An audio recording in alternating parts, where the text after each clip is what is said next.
Friends, welcome to mystery stories. दोस्तों, बढ़ते हैं आज की कहानी की तरफ। आज जो मैं आपको कहानी सुनाने जा रही हूँ ये एक सच्ची घटना के बारे में है।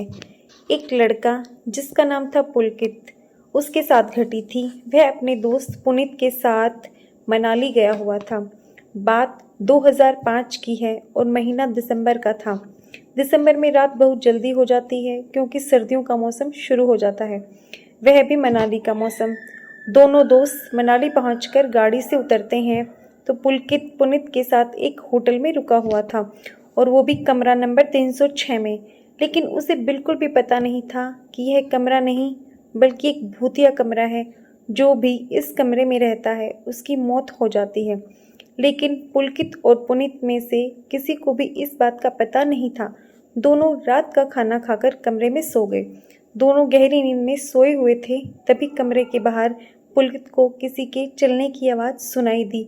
उसे लगा शायद कोई वेटर किसी रूम में सर्विस देने के लिए जा रहा होगा।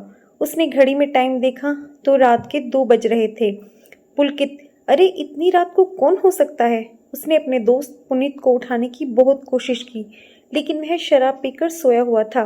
वह नहीं उठा। इतने में बिजली चली गई। पुलकित ने दरवाज़ा खोल कर देखा तो गाड़ी में कोई नहीं था। फिर भी किसी के चलने की आहट पुलकित को साफ सुनाई दे रही थी। वह उसके पीछे चल रहा था। तभी उसे किसी औरत की चीख सुनाई दी। वह तुरंत ही इसके पीछे चला गया। तभी उसने देखा गलियारे में एक औरत खड़ी है।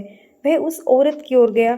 तभी पीछे से पुलकित को अपने कंधे पर किसी का हाथ महसूस हुआ, तो उसे लगा कि उसका दोस्त पुनीत हो सकता है। लेकिन तसल्ली के लिए उसने पीछे मुड़कर देखा, लेकिन वहां कोई नहीं था। जैसे ही पुलकित ने उस औरत को देखना चाहा तो वह औरत वहां से गायब हो चुकी थी। पुलकित इस समय पूरी तरह से घबरा चुका था और उसके पांव अब आगे बढ़ने के लिए बिल्कुल भी तैयार नहीं थे।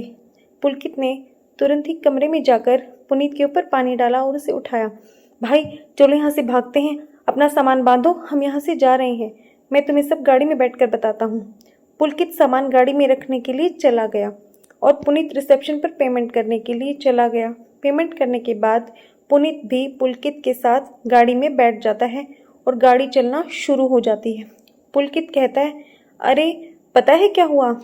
तभी उसने अपने साथ हुई सारी घटना अपने दोस्त पुनीत को विस्तार से बताई। पुलकित के साथ हुई घटना को जानकर पुनीत हैरान रह गया। पुनीत ने कहा, भगवान का लाख लाख शुक्र है कि हम दोनों बच गए।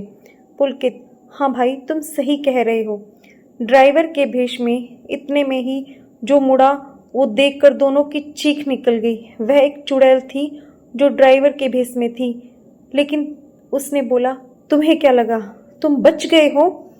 ये कहकर चुड़ैल ने गाड़ी की स्टीयरिंग पूरी तरह घुमा दी और गाड़ी को खाई में गिरा दिया। खाई में गिरते ही पुनीत और पुलकित की मौत हो गई। सुनने में आया है कि होटल के उस कमरे में एक औरत ने अपनी जान दी थी। उस औरत ने आत्महत्या क्यों की, इस सवाल का जवाब आज तक रहस्य बना हुआ है। उनको खाई में नीचे गिराकर चुड़ैल बैठकर हंसती है, हा हा हा हा। कभी भी इस कमरे में आने की हिम्मत मत करना, ये कमरा मेरा है। अगर कोई इस कमरे में आया तो उसकी मौत निश्चित है। दोस्तों, अगर आपको मेरी कहानी पसंद आती है तो मेरे चैनल को लाइक करें और सब्सक्राइब करें। Good night and take care.